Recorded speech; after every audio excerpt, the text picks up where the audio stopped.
ஒரு நாளாவது காலையில 6 மணிக்கு எந்திரிச்சு சூரிய உதயத்தை பாத்திருக்கீங்களா?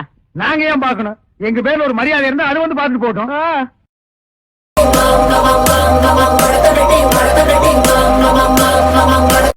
இதெல்லாம் நடக்குமா நினைச்சனே, நடந்துருச்சு. தலைவாணி வச்சு தூங்கு, வெறும் தள்ள பட்டா கழுத்து துளுக்கு புடிச்சுக்குமா சொன்னாங்க. ஷென்சன் என்ன பண்ணிட்டு இருக்க? சோமாவரி தூங்கிட்டு இருக்கு, டிஸ்டர்ப் பண்ணாதீங்க. நீ தூங்குடி செல்ல. ஒரு அழகான காட்டுல வேகமா ஓடக்கூடிய முயல் ஒன்று இருந்தது. அதற்கு தான் மட்டும்தான் இந்த காட்டுல வேகமா ஓட முடியும் என்ற கர்வமும் வந்தது.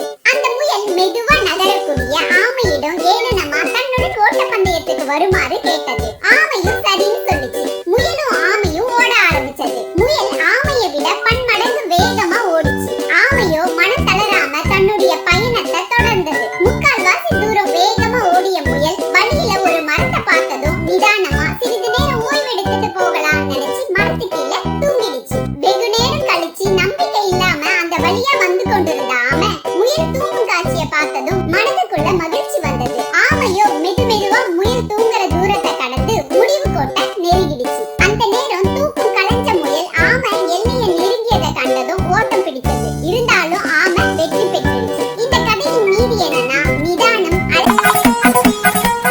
இந்த காவியை எல்லாம் விட்டு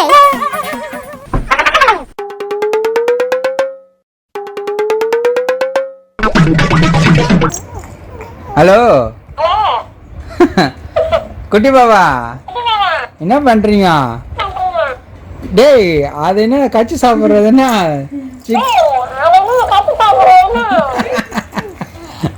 கச்சி சாப்பிட்டுருவேன் உன்னை. கடே கச்சி சாப்பிட்டுருவேன், என்ன கடிக்காத. இல்லை நான் உன்னை கச்சிருவேன்.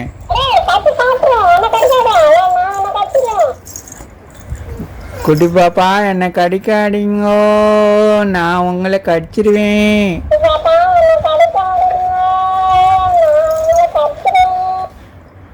கைக்குழந்தை வச்சிருக்கிற பெற்றோர்களுக்கு சில குறிப்புகள்.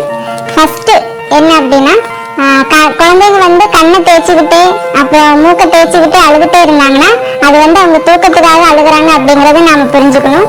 ரெண்டாவது, குழந்தைங்க பகல்ல நல்லா தூங்கும், இரவுல நல்லா தூங்க தெரியாது, அதனால அவங்க ரொம்ப நேரம் அழுவாங்க. அதை பார்த்து நம்ம பயந்துடாம அவங்கள தூங்க வைக்கணும். மூணாவது, குழந்தைங்க அடிக்கடி அழுதுட்டே இருப்பாங்க. அது எதுக்காக அப்படின்னா பசிக்காக அழுகுறாங்க, அதை நாம் புரிஞ்சுக்கணும். நாலாவது, குழந்தைங்க பால் குடிக்காம அழுதுட்டே இருக்கிறாங்கன்னா அவங்களுக்கு வயிறு சம்பந்தமா ஏதாச்சும் பிரச்சனையா இருக்கும். அது நம்ம வீட்டுல வைத்தியம் பண்ணாம ஹாஸ்பிட்டலுக்கு கூட்டிட்டு போய் நாம அதை சரி பண்றது ரொம்ப நல்லா இருக்கும். அஞ்சாவது, குழந்தைங்க அடிக்கடி சினிங்கிட்டே இருக்கிறாங்கன்னா அது அவங்க நாம எடுத்துட்டு போய் நடந்து வேடிக்கை காமிக்கணும். அதுக்காக குழந்தைங்க அழுவாங்க. இதெல்லாம் என்னுடைய குழந்தைகிட்ட இருந்து நான் கத்துக்கிட்ட விஷயம். உங்களுடைய குழந்தை நீங்க நல்லா புரிஞ்சு அதுக்கேற்ற மாதிரி நீங்க செய்யணும். சென்னைக்கு போகணும், வாடகை எவ்வளவு? 600. 600? சரி வா போகலாம். எல்லா வண்டியும் போயிடுச்சே. எல்லா வண்டியும் போன தெரிஞ்சாயா உன் வண்டியை கூப்பிடுறேன், வா போ. வரணுமா? வரும்,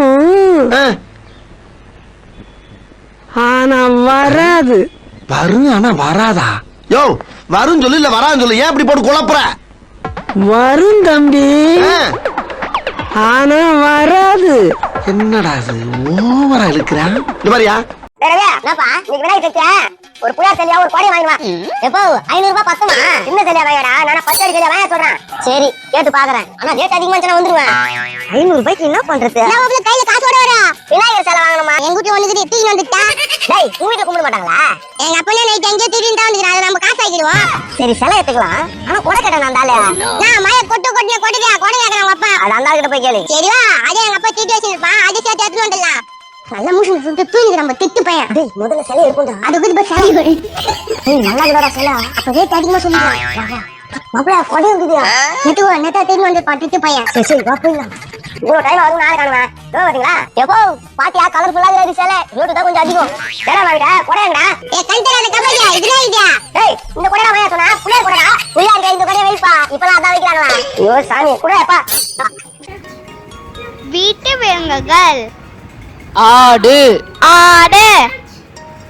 பசுமாடு, பசுமாடு. காளை மாடு, காளை மாடு. எருமை மாடு, எருமை மாடு. செம்மறி ஆடு, செம்மறி ஆடு.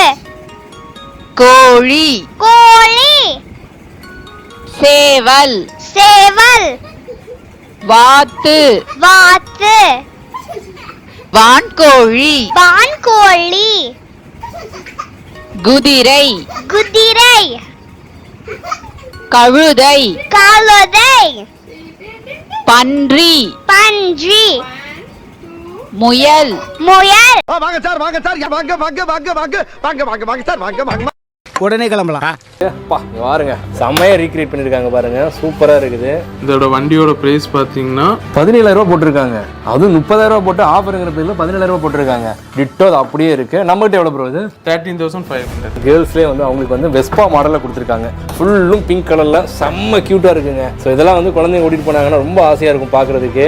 ஓ ஆன் பண்ணால் லைட்டு பாருங்கள், டேங்கப்பா மிரட்டுது சவுண்டு. நமக்கு ஸ்போர்ட்ஸ் காரை விட வேற லெவலாக இருக்குது. நீங்க மார்க்கெட்ல எங்க பார்த்தாலுமே நம்ம கிட்ட மட்டும் தான் பிரைஸ் கம்மியா இருக்கும். போலீஸ் வண்டியை பாத்தீங்கன்னா 16,950 போட்டிருப்பாங்க. ஆமா, இதே வண்டி நம்ம 14,000.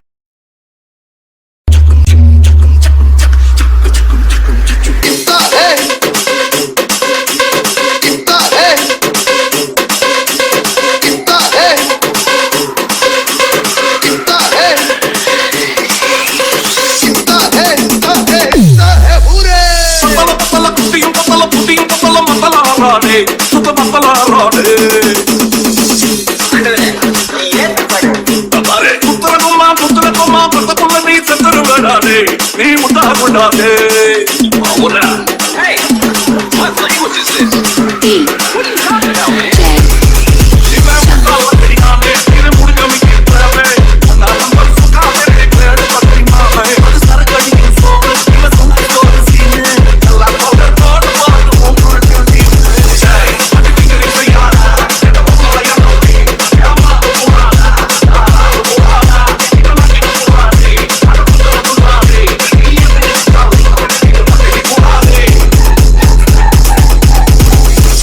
விளையாட்டுங்க பார்த்துருவோம்.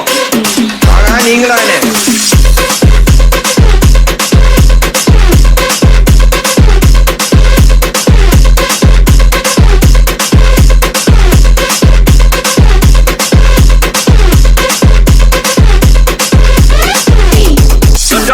காசில்லை எல்லாரையும் காசில்லை காய்ச்சல் ஜரம் நிறைய வருது இல்லாமல் என்றாலே ஒன்றியத்தின் தப்பாலே நீ உள்ளே இப்பாலே சாதி போ திருடத்தை